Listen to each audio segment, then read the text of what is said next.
in your hands? Well, I have here the first proposal. It's entitled Information Management, a Proposal. And it was published by Tim in March 1989.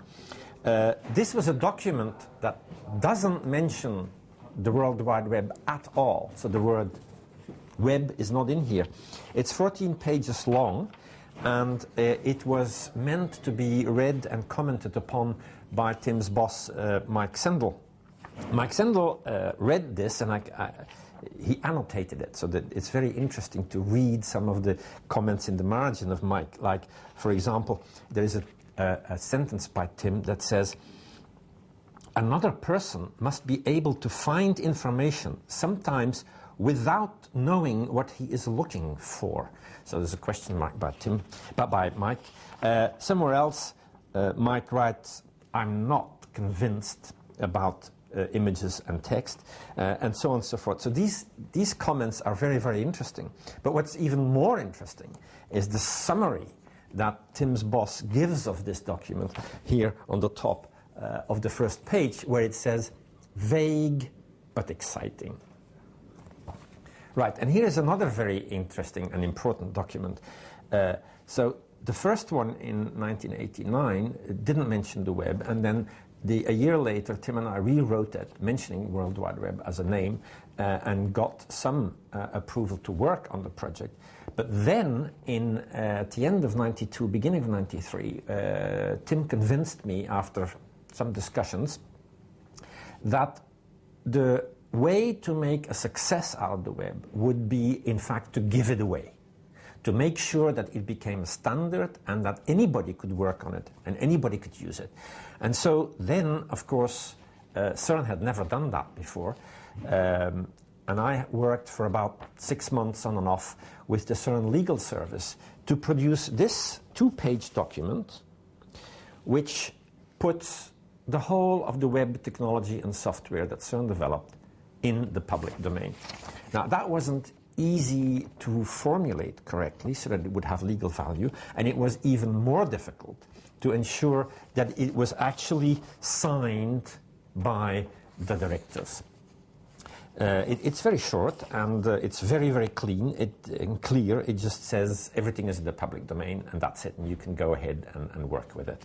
Of course, that was about the software as it was in '93, but it was sufficient for people to pick it up and run away with it. That document is dated the 30th of April 1993.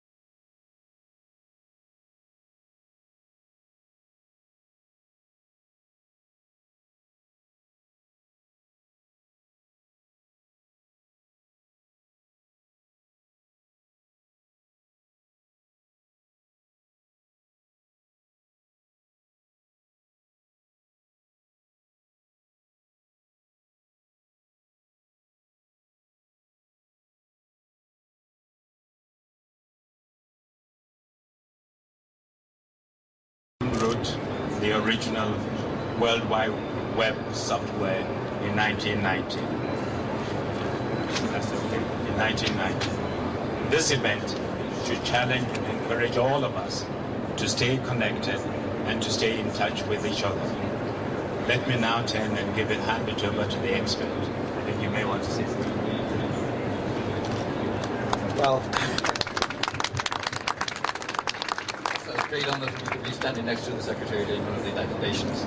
So, and it's very strange that this should be the reason for doing it. Can you imagine, right, you may use a computer, and so can you imagine the computer which you have on your desk, suddenly somebody referring to as being this amazing thing and putting it on a stand and referring to it as being a part of history.